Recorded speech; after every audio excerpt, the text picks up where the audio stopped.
Welcome to Bright Gen Education. विद्यार्थी मित्रांनो नमस्कार. आत्तापर्यंत मागच्या पण व्हिडिओमध्ये बघितलं होतं की नाटक हे साहित्य प्रकार नेमका कसा असतो, काय असतो, त्यामध्ये कोणते कोणते घटक महत्त्वाचे असतात या सगळ्याच बाजूने आपण विचार केला होता. आत्ता आपण मूळ जी 3 नाटके जी तुमच्या अभ्यासक्रमामध्ये समाविष्ट आहेत, अर्थात त्यातलं पहिलं नाटक म्हणजे हसवा-फसवी दिलीप प्रभावळकर यांचं नाटक आहे हे.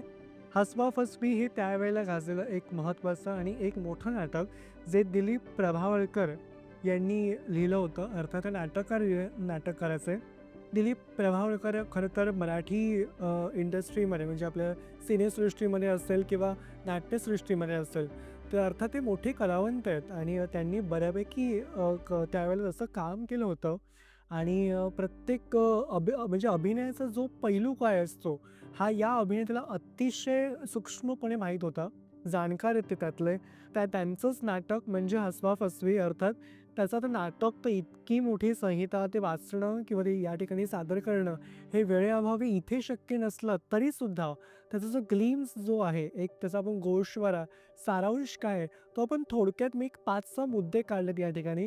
त्या अनुषंगाने बघूयात आणि मग लगेच आपण थेट प्रश्नाला आपण सुरुवात करूयात महत्त्वाच्या. हसवा-फसवी दिलीप प्रभावळकर यांच्या या नाटकामध्ये बालगोविंद नाटक मंडळीतले गायक अर्थात नट जे होते त्यावेळेचे अगदी जुने जाणते जाणकार नट, त्यांचं नाव होतं श्रीयुत कृष्णराव हेरमकर. यांचा सत्कार होणार असतो सरकारतर्फे आणि म्हणून त्या सत्काराच्या पोटी सत्काराखातर ते अगदी लांबून त्यांच्या गावाहून ते इथं मुंबईला येतात आणि मग अंबुर्डी या गावाहून पुणे ते मुंबई, मुंबई ते कर्जत, कर्जत ते ठाणे असा हा प्रवास सपत्नीक करतात. सपत्नीक म्हणजेच पत्नीसोबत त्यांचा प्रवास करतात आणि या प्रवासामध्ये जे म्हणून त्यांना काय वाटतं, कोणते अनुभव त्यांच्या प्रवासामध्ये आले, त्यांनी काय कोणत्या गोष्टीचा अनुभव घेतला, प्रसंग कसे होते, क्षण कसे होते त्यावेळेचे त्या प्रवासामधले, या सगळ्याविषयी प्रवासातल्या ज्या गमती-जमती आहेत, ह्या प्रवासातल्या गमती-जमतीसुद्धा ते अगदी दिलखुलासपणे, मनसोक्तपणे, मनमुक्तपणे ते सादर करतात आणि एक प्रकारे आपण म्हणतो, की ते आता मुळात ते वयाने भरपूर आहेत. त्यामुळे ते त्यांचं एक ते चाचरत बोलणं, वयपरत्वे चाचरत बोलणं किंबहुना काय म्हणतात आपण जे अडखळतो, ते लहान जे अगदी ती मोठी माणसं असतात, त्यांच्यात जिभेमध्ये थोडा एक अडखळलेपणा आपल्याला जाणवतो. त्यामुळे सगळ्याच बाजूंनी बघता त्यांचं बोलणं एका बाजूला पाल्हाळिकसुद्धा होतं, वाहवत पण जातं आणि दुसऱ्या बाजूला एक बोलतात आपण म्हणतो की विषयांतर, विषयाच्या पलीकडे अर्थहीन काहीतरी वेगळंच असं आपण लावलंय, अशा प्रकारचं त्यांचं म्हणणं आहे. मात्र हे सगळं असं जरी असलं तरीसुद्धा त्यांचं बोलणं किंवा त्यांचं जे काही हे नाटकामधले त्यांचे जे संवाद आहेत, एकूणच त्यांचं पात्र हे अतिशय विनोदी आहे, प्रफुल्लित करणारं आहे आणि प्रत्येक रसिकाचं, प्रेक्षकांचं रंजन करणारं असं हे पात्र आहे कृष्णराव हेरमकर. त्यामुळे सगळेच म्हणजे अख्खं नाटकच मुळात कृष्णराव हेरमकर हे एका पात्राभोवती फिरतं आणि हेच पात्र संपूर्ण नाटकामध्ये कशाप्रकारे विशेष ठरतं हे आपण बघूयात या प्रश्नांच्याच माध्यमातनं. त्याआधी त्यांचं थोडं स्वभावाविषयी एक बोलूया, की पाल्हाळिक आणि गप्पिष्ट स्वभाव त्यांचा होता. कारण ते बरंच काही बोलायचे, विषयांतर बोलायचे, वाहवत जायचे. त्यामुळे एक बोलतो ना, की बोलण्याचं भान त्याला नव्हतं. विषय दिलाय एक, नाटकाविषयी सांगितलंय बोलायला, मात्र ते त्यांचंच सगळं जे काही त्यांचंच जे काही रेकॉर्ड टेप जी त्यांची आहे, तीच लावतायत ते आणि पूर्ण नाटक अगदी हास्यास्पद कसं ठरतं किंबहुना ती व्यक्ती कशी हास्यास्पद ठरते, गमती-जमती कोणत्या आहेत, त्यानंतर त्यांचं वयपरत्व ऐकू कमी येणं, त्यामुळे त्यांच्या बोलण्यातनं ज्या गमती-जमती आहेत, या सगळ्याच बाजूने आपण या नाटकामधनं आपण विचार करणार आहोत. त्याआधी आपण जे प्रश्न कोणते ते महत्त्वाचे बघूया. आत्ता आपण जे बघितलं, तो नाटकाचा गोषवारा होता. म्हणजेच काय, तर जे अगदी थोडक्यात सारांशात्मक पद्धतीने थोडं काय नाटकाचं मूळ कशात आहे, विषय काय आहे, हा आपण प्रवेश बघितला या ठिकाणी, विषय प्रवेश. आत्ता मात्र मूळ प्रश्नांकडे आपण जातोय. स्वमतातले काही जे मुख्य प्रश्न आहेत, जे अतिशय महत्त्वाचे प्रश्न आहेत आणि हे प्रश्न परीक्षेमध्ये हमखास येतातच येतात. अशातला जो पहिला प्रश्न आहे, तो म्हणजे स्वमतातला. नाट्य उतार्यातून कृष्णरावांचे व्यक्तिचित्र रेखाटा.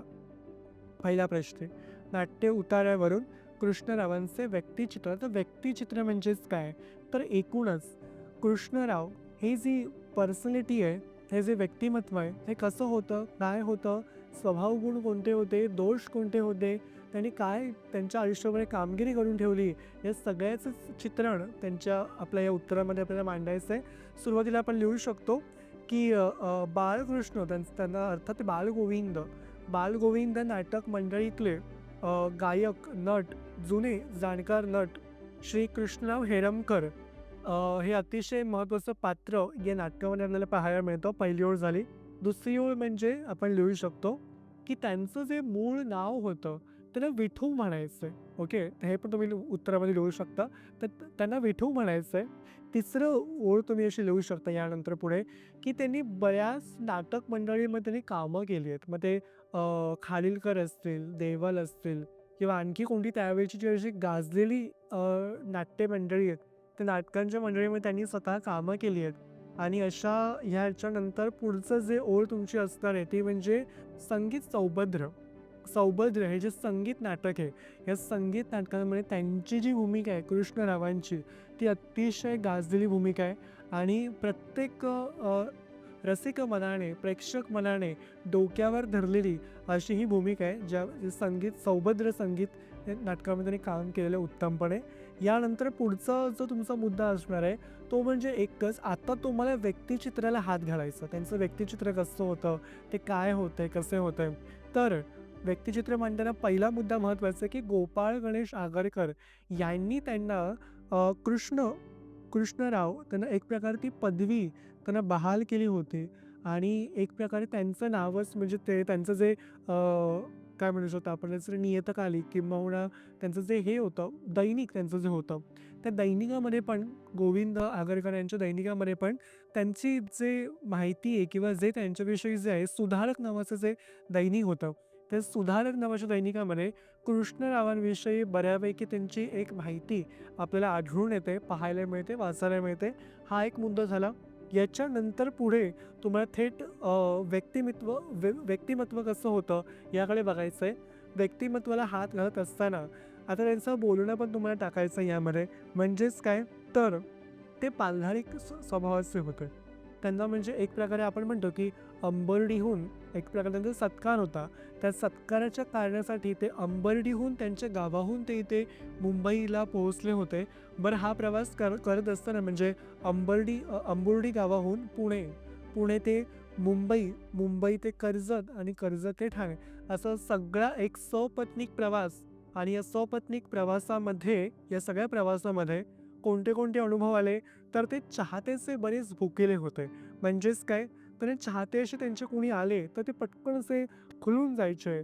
आणि मग एखादा चाहता त्याने ट्रेनमध्ये भेटतो, तो त्यांचा विषय येऊ शकतो. तिथे तुम्ही उत्तरामध्ये मांडू शकता की चाहत्यांचे भुकेले असताना हे जे कृष्णराव हे अतिशय पाल्हाळिक स्वभावाचे होते, गप्पिष्ट स्वभावाचे होते. गप्पिष्ट म्हणजे काय, तर गप्पा गोष्टी करणारे, बोलणारे, संवाद साधणारे, अशा प्रकारचे हे कृष्ण हेरमकर ही एक व्यक्तिरेखा आहे नाटकामधली.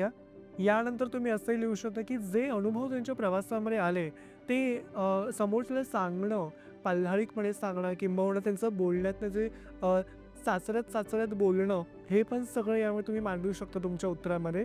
हे त्यांचं बोलणं असेल, त्यांचा स्वभाव असेल, हे येऊ शकतं. आणि मग पुढे शेवटी उत्तराच्या शेवटी प्रेक्षकांच्या आग्रहास्तव मग पुढे ते प्रिये पहा हे त्यांचं जे गीत आहे ते पण कोणतेही आढेवेढा न घेता ते अतिशय त्या एका आवाजामध्ये, पट्टीमध्ये सादर करतात. आणि त्यांचा एक जो व्यावहारिकपणा जो आहे तो या ठिकाणी आपल्याला सढळपणे, पूर्णपणे प्रकर्षाने आपल्याला जाणवतो, ठायी दिसतो. अशा प्रकारची ही व्यक्तिरेखा अर्थात कृष्णराव हेरमकर. यानंतरचा पुढचा प्रश्न तो म्हणजेच कंसातील मजकूर नाट्य उत्तराचं समजण्यासाठी उपयुक्त ठरतो. आता कंसातील मजकूर नाट्य उत्तर समजण्यासाठी उपयुक्त का ठरतो, तर त्याचं उत्तर असं येईल, तुमचे मत लिहा. तुम्हाला तुमच्या मताने लिहू शकता हे उत्तर, मात्र जे असेल त्यामध्ये स्पष्टता हवी, हे महत्त्वाचं आहे. उत्तराला सुरुवात करू शकता की कंसामध्ये मुळात नाटक ही जी एक कला आहे, ही कला मुळात समूह कला आहे. ती दृकश्राव्य माध्यमातून सादर केली जाते. मात्र ही कला सादर करीत असताना जी नाट्याची मूळ संहिता असते, त्या मूळ संहितेमध्ये संवाद असतात. परंतु हे तुम्ही लिहू शकता, परंतु केवळ संवाद असून उपयोगाचं नसतं. कारण नाटकातले जे काय म्हणू शकतो आपण, ज्याचा जो मजकूर आहे, कंसातला मजकूर, आपण ज्याला रंगसूचना किंवा जे काही म्हणतो ते, नाटकातला जो मजकूर आहे, तो कंसातला जो मजकूर असतो, तो कंसातला मजकूर यासाठी महत्त्वाचा असतो, की जेणेकरून पात्राला समजतं, की आत्ता हालचाल काय करायची आहे, अभिनय कसा करायचा आहे. दिग्दर्शक त्याप्रमाणे तशी दिशा देण्याचं काम करतो. त्यामुळे सगळ्याच गोष्टी या ठिकाणी महत्त्वाच्या वाटतात. यानंतर एक उदाहरण जर आपण घ्यायचं झालंच तर उदाहरणार्थ मोनिका घाईघाईत उभी येऊन राहते. यामध्ये जे ब्रॅकेटमध्ये जे घाईघाईत उभी येऊन राहते हे जे लिहिलंय हे काय आहे, तर त्या मोनिका ही जी साकारणारी जी महिला आहे, ही जी हे जे पात्र आहे, ही जी व्यक्तिरेखा आहे, त्या व्यक्तिरेखाला, त्या पात्राला, त्या अभिनेत्रीला समजतं की आत्ता मला घाईघाईने यायचं आहे. तेव्हा ती त्या अवस्थेमध्ये येते. म्हणजेच काय, तर कंसातील मजकूर हा त्या व्यक्तिरेखेच्या अवस्था स्पष्ट करण्याचं, व्यक्त करण्याचं, विशद करण्याचं, साकार करण्याचं काम करत असतो. त्यामुळे सगळ्या गोष्टी महत्त्वाच्या ठरतात. यानंतर पुढचा मुद्दा म्हणजे जो शाल पांघरण्यातला जो घोळ होतो, तो घोळ आपल्याला कशामुळे समजतो? कंसातल्या मजकुरामुळे समजतो. किंबहुना त्यांचा जो त्यांना नारळ दिला, की ते नारळ ते वाजवून पाहतात कृष्णराव हेरमकर. या कृष्णराव हेरमकरांचा जो एक व्यावहारीपणा जो आहे नारळ वाजवण्यामधला, हाही आपल्याला कंसातल्या मजकुरामुळे समजतो. किंवा स्पॉटलाईट त्यांच्यावरती पटकन पडतो कृष्णराव हेरमकरांवरती आणि पटकन ते फोटोग्राफरवर चिडतात आणि एकदम ते घाबरतात. तेव्हा पण त्यांचं जे घाबरणं जे आहे, स्पॉटलाईट पडणं किंवा ज्या काही गोष्टी असतील प्रसंगानुसार, त्या सगळ्या आपल्याला कंसातल्या मजकुरामुळे आपल्याला समजून येतात. म्हणजेच काय, तर कंसातल्या ज्या मजकुरामधल्या ज्या सूचना असतात किंवा जे काही त्या ओळी असतात, त्या एक प्रकारे अभिनय कसा आहे हे आपल्याला अप्रत्यक्षपणे दाखवण्याचं कार्य करतात. अप्रत्यक्षपणे म्हणजे समोर आपण नसतो, आपल्यासमोर प्रयोग घडत नसतो, मात्र प्रयोग कशा प्रकारे घडतोय, नाटक कसं सुरू आहे, काय हालचाली सुरू आहेत व्यक्तिरेखांच्या, पात्रांच्या, अभिनेत्याच्या, अभिनेत्रीच्या, हे सगळंच्या सगळं आपल्याला या कंसातल्या मजकुराच्या सहाय्याने आपण समजू शकतो. आपण त्याचं आकलन एक चांगल्या प्रकारे होऊ शकतं. त्यामुळे ह्या सगळ्या गोष्टी महत्त्वाच्या आहेत. तिसरा जो प्रश्न आहे या पुढचा, तो म्हणजे नाट्य उतार्यामधील दिलीप प्रभावळकर यांच्या शाब्दिक विनोद निर्मितीची 2 वैशिष्ट्ये लिहा. आता शाब्दिक विनोद निर्मिती. आता हसवा-फसवी या नाटकामध्ये फक्त शाब्दिक विनोद निर्मिती नाहीये, तर प्रसंगनिष्ठ विनोद सुद्धा आहे. मग तुम्ही उत्तरामध्ये लिहू शकता, की दिलीप प्रभावळकर लिखित हसवा-फसवी या नाटकामध्ये त्यांनी प्रसंगनिष्ठ विनोद हा तर दिलाच आहे, पण त्यासोबतच शाब्दिक विनोद सुद्धा त्यांनी मांडला आहे. त्यामुळे जे शाब्दिक कोट्या आपण ज्याला म्हणतो, ह्यांचाही आपल्याला एक यथार्थ चित्रण या नाटकाच्या माध्यमातून आपल्याला पाहायला मिळतं. पहिली ओळ झाली. मग खालच्या परिच्छेदामध्ये तुम्हाला उत्तर मांडायचं आहे मुख्य उत्तराला, की कोणते 2 आपल्याला वैशिष्ट्य म्हटलेत विनोद निर्मितीची. तर त्यातला पहिला विनोद म्हणजे ज्या वेळेला कृष्णराव हेरमकर त्या मोनिकाला नाव विचारतात, "पोरी तुझं नाव काय?" तेव्हा ती म्हणते, की "मोनिका. मोनिका माझं नाव आहे." तर तेव्हा ते कृष्णराव हेरमकर म्हणतात, "बरं मनुका, तुझं काय करतेस तू?" ते मनुका म्हणजेच काय, तर मोनिकाचं जे मनुका करतात आणि तेवढ्यात ती मोनिका पटकन म्हणते, की "मोनिका." तेवढ्यात त्यांचा हशा पिकतो प्रेक्षकांचा. म्हणजेच काय, इथे विनोद निर्मिती होते. मोनिकाचं मनुका झालं आणि पटकन ती मोनिका म्हणणं, तो एक बोलतात ना समयसूचकता साधणं, ह्याला पण खूप महत्त्व आहे नाटकामध्ये आणि पटकन हशा पिकणं म्हणजे हास्यकल्लोळ उठणं, हे पण तेवढंच महत्त्वाचं आहे आणि म्हणून हा पहिला विनोद त्यांचा या ठिकाणी अतिशय महत्त्वाचा वाटतो. दुसरा महत्त्वाचा विनोद कोणता असेल शाब्दिकदृष्ट्या, म्हणजे आपण त्यांनी म्हटलं, की शाब्दिक विनोद निर्मिती कोणती असेल? आत्ता जो झाला विनोद आपण जो बघितला तो प्रसंगनिष्ठ विनोद आणि त्यासोबतच शाब्दिकदृष्ट्या म्हणजे मोनिकाचं मनुका त्यांनी केलं, तो एक झाला. दुसरा विनोद म्हणजे तो ट्रेनमध्ये जेव्हा ते प्रवास करत होते, ट्रेनमध्ये प्रवास करत असताना त्यांना जो एक चाहता भेटतो आणि चाहत्याला समजतं, चाहत्याची ओळख पटते, की हा एक जुना जाणकार आहे, जुना गायक आहे, जुना नट आहे. तेव्हा तो चाहता त्याला भेटतो आणि तो म्हणतो, "पायदूळ झाडा त्याशिवाय तुमचे पाय मी काही सोडणारच नाही. आता पायधूळ झाडा आणि पाय सोडणार नाही या दोन्ही शब्दांमध्ये विरोधाभास आहे. कसा? तर तो बघूया आपण आता. पायधूळ झाडा हा मुळात वाक्यप्रचार आहे, हा वाक्प्रचार आहे. पायधूळ झाडा या शब्दाचा अर्थ अगत्याने घरी या म्हणजे आवर्जून घरी या असा येतो. मात्र पाय सोडणे यामध्ये त्यांनी शाब्दिक कोटी साधली आहे. म्हणूनच या दोन्ही एक विरोधाभास इथे आपल्याला पाहायला मिळतो. पायधूळ झाडा आणि पाय सोडणे यामध्ये. आणि म्हणूनच एक प्रकारे आपण म्हणतो, की जोपर्यंत पाय सोडणार नाही तोपर्यंत पायधूळ कशी झाडणार. त्यामुळे एक प्रकारे यामध्ये शाब्दिक कोटी साधली आहे. आणि म्हणून विनोद निर्मितीची 2 महत्त्वाची उदाहरणं किंबहुना 2 महत्त्वाची वैशिष्ट्य कोणती असतील तर ती हीच आहेत. आणि म्हणून तुम्हाला दोन्ही दृष्ट्या 2 तुम्हाला जे आत्ता मी सांगितलं त्याचं स्पष्टीकरण तुम्हाला तुमच्या उत्तरात मांडायचं आहे. यानंतरचा पुढचा प्रश्न म्हणजे मोनिका व कृष्णराव यांच्यातील संवादाची तुम्हाला समजलेली वैशिष्ट्ये लिहा. आता 2 वैशिष्ट्य आता कोणती पण येऊ शकतात. फक्त 2च लिहिणं गरजेचं नाही आहे. जो प्रसंग आहे मुळात, तो प्रसंगाचं चित्रण, त्या प्रसंगाचं चित्रण करणं या ठिकाणी गरजेचं आहे. आत्ता मोनिका आणि कृष्णराव यांच्यामध्ये जे संवाद होतो किंबहुना मोनिका ही व्यासपीठावरती येते. कृष्णराव हेरमकर हे सुद्धा येतात त्यांच्या सत्कारासाठी. मोनिका कृष्णरावांची ओळख करून देत असते आणि तेवढ्यात त्यांचा सत्कार होत असतो कृष्णराव हेरमकरांचा. मात्र जेव्हा सत्कार होतो, जेव्हा ते नारळ किंवा जे जे काही असेल शाल, श्रीफळ वगैरे त्यांना ते दिलं जातं, त्यासोबत मानपत्र देऊन त्याचा सत्कार केला जातो. हे सत्कार करत असताना ते पुढे असंही त्यांनी वाक्य म्हटले बघा नाटकामध्ये, की थैली नाही आहे का तुमच्याकडे? आणि प्रवासाच्या भाड्याचं काय? म्हणजेच काय? त्यांना त्याचं भान नाही राहत बोलण्याचं. जे मगाशी मी म्हटलं, पाल्हाळिक स्वभाव आहे त्यांचा, गप्पिष्ट स्वभाव आहे. त्यामुळे ते बोलत सुटतात. त्यांना भान नाही राहत बोलण्याचं. आणि ही इथे विनोद निर्मिती होते, की थैली थैली नाही आहे का तुमच्याकडे? किंबहुना प्रवासाच्या भाड्याचा काय? तर त्यांना असं वाटतं, की हा सत्कार म्हणजे एक अनौपचारिक सत्कार आहे आणि म्हणून घरगुती सत्कार आणि सरकारी सत्कार म्हणजेच काय? अनौपचारिक सत्कार आणि औपचारिक सत्कार या दोघांमधला फरक त्यांना कळत नाही. आणि म्हणून तिथे त्यांची गफलत होते आणि ती गफलत विनोद निर्मितीला पुढे सहाय्यभूत ठरते. हे तुम्ही तुमच्या उत्तरामध्ये आत्ता जे म्हटलं ते तो पूर्ण अखंड लिहू शकता. यानंतर पुन्हा तुम्हाला लिहायचं आहे, की मोनिका पुन्हा त्याने सांगते, की तुमचे नाटकाविषयींचे अनुभव सांगा. तुम्ही भूमिकाविषयीचे काय केलं? कोणत्या भूमिका तुम्ही वठवल्या?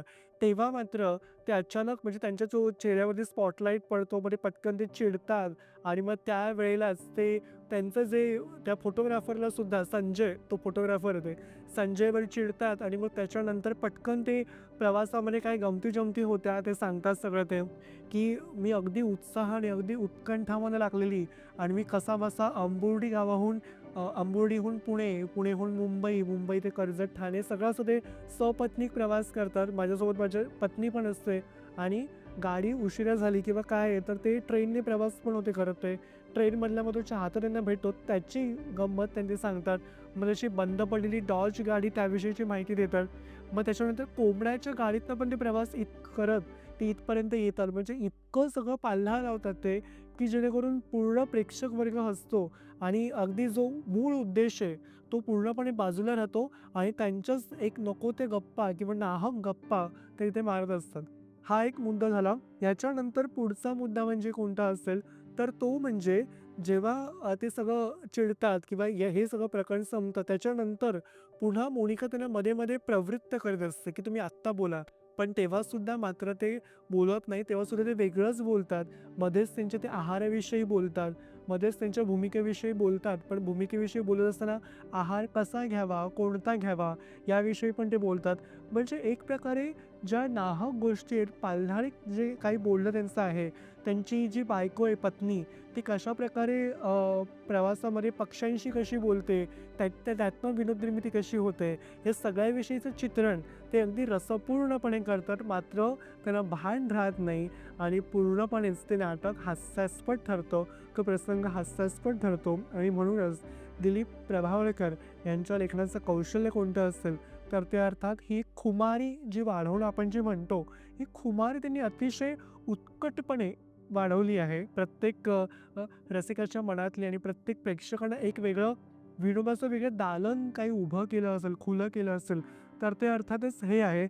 मात्र उत्तराच्या शेवटी तर तुम्ही असं लिहू शकता, की जेव्हा त्यांचं सगळं संपतं, म्हणजे त्यांचे सत्कार वगैरे संपतात आणि शेवटी मात्र ते जेव्हा ते सगळे प्रेक्षक त्यांना एक आग्रह करतात, की तुम्ही आता ते त्यांचं ते गीत गा. तर ते कोणताही आढेवेढा न घेता "प्रिये पहा" हे त्यांचं जे गीत आहे, ते अगदी चाचरत-चाचरत का होईना, पण अगदी त्या एका पट्टीमध्ये, अगदी त्या आवाजामध्ये ते अगदी सादर करतात आणि एक प्रकारे त्यांचा तो पूर्ण प्रसंग संपतो. आणि ह्या सगळ्यानंतर उत्तराच्या शेवटी तुम्हाला एकच लिहायचं आहे, की मोनिका व कृष्णराव यांच्यामधला जो संवाद होता, या संवादामध्ये एक वेगळी विनोदाची एक अनोखी झालर आपल्याला पाहायला मिळते आणि एक वेगळी खुमारी प्रत्येक रसिक प्रेक्षकाच्या मनामध्ये फुलून येते आणि अर्थात दिलीप प्रभावळकरांचं जर वेगळं कौशल्य कोणतं असेल हसवा-फसवी या नाटकामधलं, तर ते अर्थात त्यांची एक काय म्हणू शकतो आपण, जी एक अनोखी विनोद निर्मिती आहे किंबहुना त्यांची एक प्रकर्षाने प्रत्येक वाचकाला, प्रत्येक रसिकाला जाणवणारी विनोद निर्मिती कोणती असेल, तर ते अर्थात हे सगळे प्रसंग आहे आणि म्हणून कृष्णराव हेरमकर हे जरी पात्र जरी थोडंसं काय म्हणतो उतरत्या वयाचं असलं, तरीसुद्धा या पात्राची जी काही जादू आहे, जी त्यांनी फुलवली आहे, रंगवली आहे, ती अतिशय मोहक आहे आणि तितकीच ती मनोरंजक वाटते. यानंतर शेवटचा प्रश्न म्हणजे पायधूळ झाडा, त्याशिवाय मी तुमचे पाय सोडणार नाही, या वाक्यातील लक्षार्थ स्पष्ट करा. आता पायधूळ झाडा, त्याशिवाय मी तुमचे पाय सोडणार नाही, जे मगाशी आपण बघितलं. आता यावर तुम्हाला तुमच्या उत्तराची सुरुवात अशीच करायची आहे, की दिलीप प्रभावळकर लिखित हसवा-फसवी या नाटकामध्ये त्यांनी जी विनोद निर्मिती केली आहे, ज्या शाब्दिक कोट्या वापरल्या आहेत, जे वाक्प्रचार वापरले आहेत, किंबहुना विनोदाची एक वेगळी खुमारी त्यांनी जी साकार केली आहे, ती अतिशय स्तुत्य आहे, प्रशंसात्मक आहे आणि तितकीच वाखाणण्याजोगी आहे. हा पहिला मुद्दा तुम्हाला लिहायचा आहे. यानंतर तुम्हाला मुख्य उत्तराकडे यायचं आहे. नाटकामध्ये त्यांना एक ट्रेनमध्ये त्यांना एक त्यांच्या चाहता भेटतो. जो चाहता चाहत्याची ओळख पटते, म्हणजे त्यांची ओळख त्या चाहत्याला पटते आणि तो एक त्या चाहत्याला वाटते, की ही जुनी व्यक्ती आहे. हा जुना नट आहे, हा जुना गायक आहे कोणतातरी आणि पटकन तो त्यांच्या बाजूला जातो आणि तेव्हा तो म्हणतो, की "पायधूळ झाडा, त्याशिवाय मी तुमचे पाय काही सोडणार नाही." आता मगाशी म्हटल्याप्रमाणे पायधूळ झाडा हा वाक्प्रचार आहे आणि त्याशिवाय मी तुमचे पाय सोडणार नाही. दोन्ही गोष्टी जर आपण वेगवेगळ्या केल्या तर आपल्याला सहजपणे लक्षामध्ये येतं, की पायधूळ झाडा, त्याशिवाय तुमचे पाय सोडणार नाही. म्हणजेच काय? तर पाय सोडल्याशिवाय पायधूळ तरी कशी झाडणार?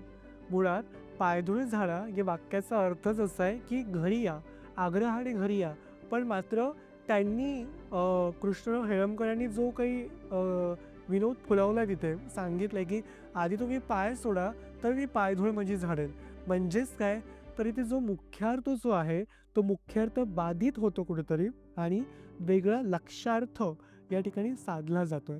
लक्षार्थ म्हणजेच काय, तर जो शब्द, मूळ शब्द जो आहे, त्याचा एक वेगळाच अर्थ काढणं, त्याच्या पलीकडचा अर्थ काढणं म्हणजे लक्षार्थ. ओके. तर एक प्रकारे पायधूळ झाडा हा वाक्प्रचार आहे आणि पाय सोडा ही एक क्रिया आहे तिथे. त्यामुळे दोन्ही गोष्टींचा विरोधाभास आहे. तरीसुद्धा त्यांनी जो एक लक्षार्थ या ठिकाणी साधलेला आहे, तो एक अतिशय स्तुत्य म्हणावं लागेल किंबहुना नाटककाराचं ते वेगळं कौशल्य म्हणावं लागेल आणि म्हणूनच त्यांनी जी हातोटी त्यांची जी आहे, एक प्रकारे शब्दशक्तीचा एक अनोखा अंदाज किंवा शब्दशक्तीचं एक अनोखं उदाहरण आपल्याला या ठिकाणी कळतं. म्हणजेच काय, तर लक्षणा ही जी शक्ती आहे, ही लक्षणा शक्ती साधण्याचं, शब्दशक्ती साधण्याचं एक वेगळं कौशल्य दिलीप प्रभावळकर यांच्या लेखणीमध्ये उतरलेलं आहे, असं म्हणायला हरकत नाही. त्यामुळे हे सगळे प्रश्न अतिशय महत्त्वाचे आहेत. हे सगळे प्रश्न परीक्षेमध्ये येतातच येतात. त्यामुळे जर उत्तराची सुरुवात आणि शेवट कसा करायचा आहे, सगळ्या गोष्टी या ठिकाणी सांगितल्याच आहेत. तुमच्या जर मनाचे कोणतं काही आणखी कोणतं काही असेल किंबहुना वेगळे मुद्दे कोणते असतील, तेही तुम्ही टाकू शकता. मात्र जो प्रश्न विचारलेला आहे, त्या प्रश्नाचा अर्थ मात्र बाधित होता कामा नये. जे आत्ता मी मुद्दे सांगितले ते सगळेच्या सगळेच जर तुम्ही तुमच्या उत्तरामध्ये टाकले तर नक्कीच तुमच्या उत्तराला योग्य ते गुण प्राप्त होऊ शकतात. तर अशा प्रकारे आपला हेही आपलं नाटक संपतं इथे. वळूयात आपण पुढच्या नाटकाकडे. तोवर धन्यवाद.